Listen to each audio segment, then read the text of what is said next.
Délina cuisine. Aventure de la pâte sablée, partie 1. 300 g de farine, 4 cuillères à soupe de sucre roux, 125 ml d'huile, une pincée de sel. Un grand saladier, un fouet, une spatule et un bol de beurre, un plat à tarte.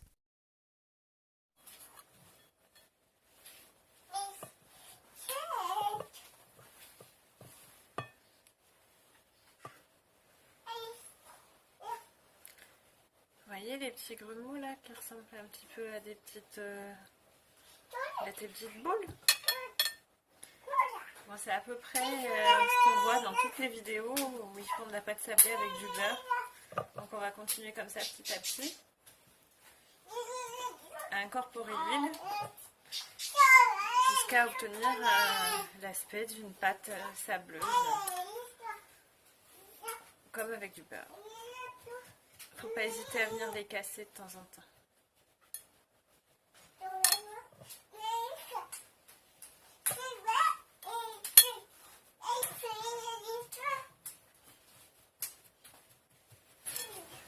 Comme avec le beurre, on a quelque chose de mou qui vient se fondre petit à petit dans la farine. Là, ici, avec l'huile, il faut y aller petit à petit.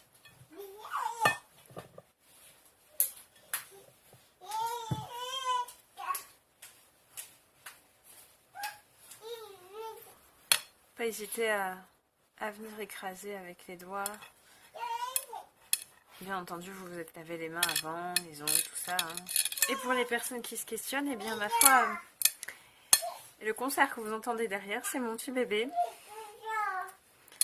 Comme quoi, pour les jeunes mamans qui se demandent si c'est possible de vivre avec un enfant, même si on passe par des phases difficiles, je vous confirme, par moment, on arrive à faire des choses.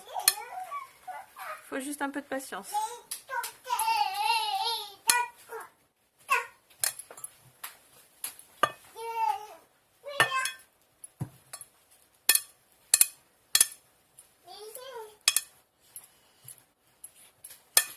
Voilà, on arrive petit à petit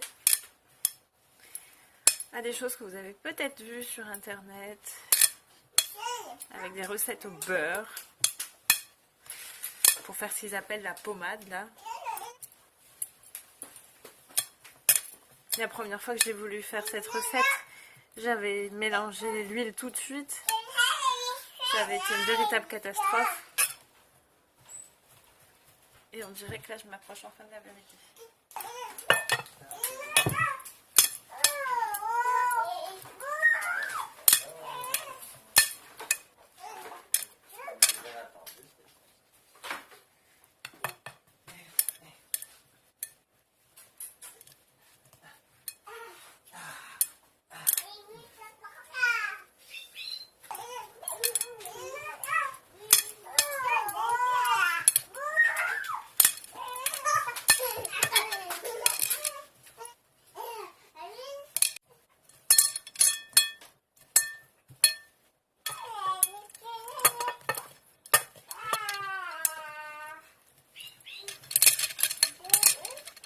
Donc voilà, à la fin des 125 ml d'huile, on obtient une pâte qui est passée par différentes étapes.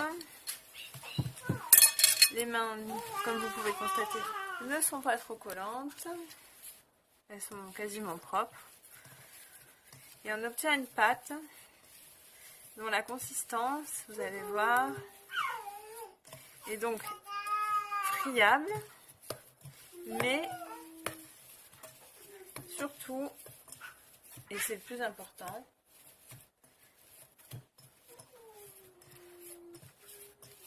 vous voyez, on peut en faire une boule à l'aspect lisse, mais quand on souhaite venir dessus, elle se casse comme ça.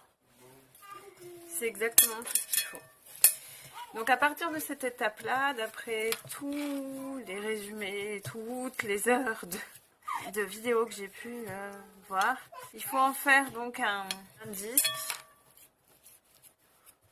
légèrement aplati, parce que ça sera plus simple pour l'étaler après par la suite au rouleau, ou pas, hein. Moi souvent j'en prends des petites boules et j'en mets dans des mini tartelettes. Et cette pâte-là, soit vous la filmez si vous n'êtes pas écolo, soit vous l'enfermez dans un tupperware tel quel et vous la mettez au réfrigérateur. Normalement, c'est 24 heures. Ça peut durer jusqu'à 3 jours hein, sans problème hein, de conservation. Sinon, vous allez faire comme moi. Moi, je vais tenter l'expérience de la mettre au congélateur une demi-heure pour avoir une pâte suffisamment fraîche pour pouvoir la mettre dans mes moules. Voilà, voilà. Expérience terminée. Je vous donne rendez-vous dans la prochaine vidéo. À très vite. Restez encore un instant, c'est important. Pensez à vous abonner pour me soutenir.